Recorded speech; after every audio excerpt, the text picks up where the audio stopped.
Honor the mayor of the city of New York, Michael Bloomberg, who is joining us in the booth. Mr. Mayor, how are you, sir? Good. Thank you for having me. It's good to have you here in the aftermath of hurricane/tropical storm Irene. How would you say the city is faring? The city's doing well. And the city's doing well, and we're looking forward to the Mets winning 2 in a row tonight. Fantastic. As Coley gets a double. I come into the booth and you see what happens right away. Good luck. That's great fortune. This was certainly an unprecedented event in the history of the city in terms of the mandatory evacuations, in terms of the shutting down of the transit system. I'm interested in knowing how you got the information that you needed to make those decisions and how difficult those decisions were. Well, you have to, number one, look at the forecast, which is not necessarily going to be right, but you have to make a decision. And as you get closer to the event, the precision of the forecast is better, but some things you have to make a decision a long time in advance. For example, we moved out of the low-lying areas something like 9,000 or 7,000 people who were in hospitals, in nursing homes, and seniors' homes. It's not easy to move them. A lot of them have special needs. And what we had to do was get the fire department in. We planned this. We practiced this. We know where to take them. And that was what we did all day Friday. Now, Friday was still a long ways before the hurricane, but you don't want to get to just before the hurricane and have to move people very quickly that don't move that easily. As we got closer, I decided that, look, it was just too likely to come. Better to be safe than sorry. Ask people in the low-lying areas to move. And when you ask, people don't really listen. So in the end, the mayor has to make a decision. You have the legal authority to mandate it. We're not going to go and enforce it of giving tickets if people don't move. But a mandated thing, people take more seriously. And I think people certainly did. And did you feel as though the operation of moving people out and getting them back in worked as well as you had hoped it would? Yeah, the pleasant thing was the storm wasn't quite as bad, and came in a little bit quicker.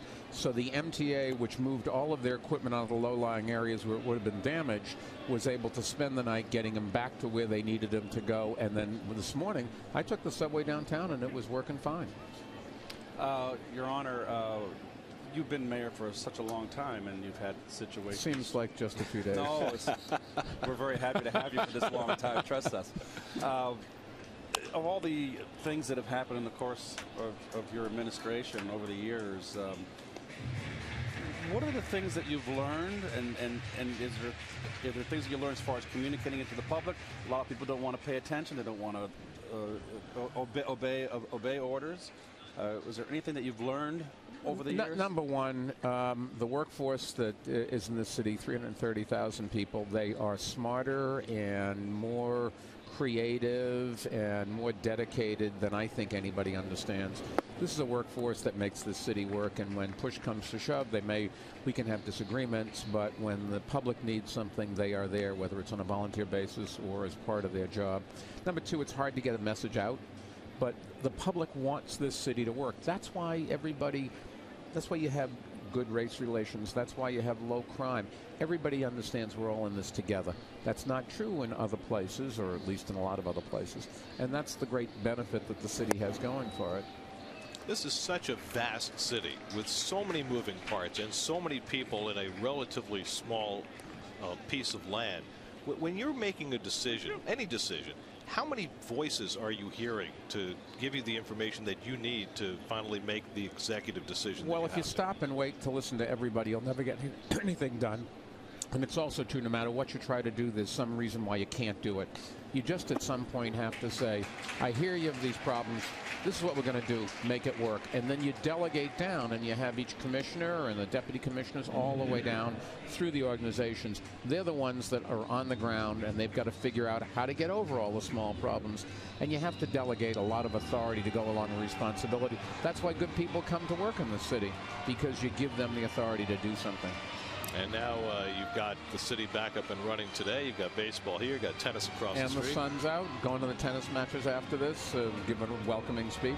And in a couple of weeks, you've got a very special, emotional day coming up here, the 10th anniversary of 9/11. And we're going to have the president Governor of New Jersey, Governor of New York, and Mayor that were in office at the time of the terrible attack, 9/11/01, and then the President, the Governor of New Jersey, Governor of New York, and the Mayor who are in office right now.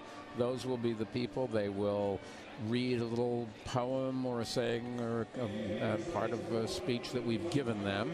It's non-political, and it's really designed to say to the families, we feel your pain, we can't be there with you in the sense of we didn't lose anybody, but we want to continue, keep this city going, and the purpose of the memorial is to give the families a place to grieve, but also to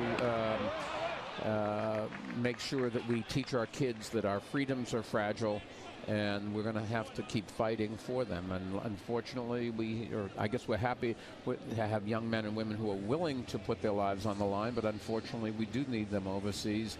There are still people out there who want to take away our freedoms. Terrorism is a very real thing in this world. And the memorial at Ground Zero came away unscathed during the hurricane? Came away unscathed, going to be on time, on budget. We still have to build the museum underground, which is going to take another year. There's still one corner of the memorial where the big path station is being built, and so that one corner isn't finished. But the two voids where the water's cascading down and then disappears and all the names are around it are there, going to be open. The trees, the grass, a place to reflect. And the most impressive thing is you got to go there at night, because the lights really sort of make you think even more, I think, than you do during the daytime. And the light coming through each of the names there, it's a great design by somebody who worked for New York City. It was one of 5,000 entrants, just entered a design and he won, and that's what we built. And I think this will be a phenomenally well-received memorial. Did you sense any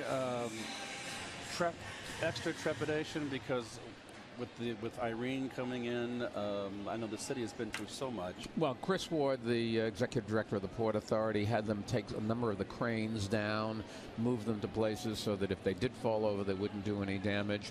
And the whole site went through without any problems whatsoever. There we go. Your Honor, right there in the middle. You can see the what I call the Freedom Tower, but now called One World Trade Center going up. It's up to about 78 stories now and going up to 104. Did the storm have much of an impact in terms of tourism? And what was the status of those tourists who wanted to come here couldn't get here, but tourists who were here couldn't leave. So, one balances out the other. Somebody said, oh, the bars and restaurants, people didn't go out to. Yes, but the package stores sold a lot of bottles. So, and the grocery stores sold food. So it sort of all balances out. It's over a long period of time that you have to look at the economy. And the reason the jobs are here is because immigrants keep us on our toes. And we, with immigrants, know how to compete with the rest of the world, something we've got to make sure happens. It continues to happen. This country has been closing its doors to immigrants. That's not good for the economy. It's not good for baseball, for example. Look at how many players now come from, in all major league sports, from places around the world. I mean, who would have thought, the Japanese players in baseball and Chinese players in basketball and soccer, obviously, from all over the world. It's hard to find an industry in New York or an entertainment venue, whatever, or a sports team, or a hospital, or a university where immigrants aren't key to their success. Well, we've had an earthquake and a hurricane in the last Somebody week. today said to me things come in threes, and I couldn't figure out what the third was. Fire and brimstone, maybe, or something. Well, we actually took a poll on Friday night what people feared the most: earthquake, hurricane, and tornado. And tornado won big time. So. Tornadoes are pretty dangerous because they come very quickly and they're very, very concentrated. Phenomenally powerful if you're directly under them. So you don't want a tornado. But, we'll have hurricanes. And one of the things that's worrisome is you look around this country, the environment is changing. You have a drought across the southern part of this country that's devastating the farming industry. And you have storms that we've never had before in a lot of parts of the country. So Well, Your Honor, thank you so much for spending some time with us. Thank you. I was counting on the Mets to score a couple runs while I was here with you, but they didn't do it. Have fun across the street. Enjoy the tournament. Goodbye.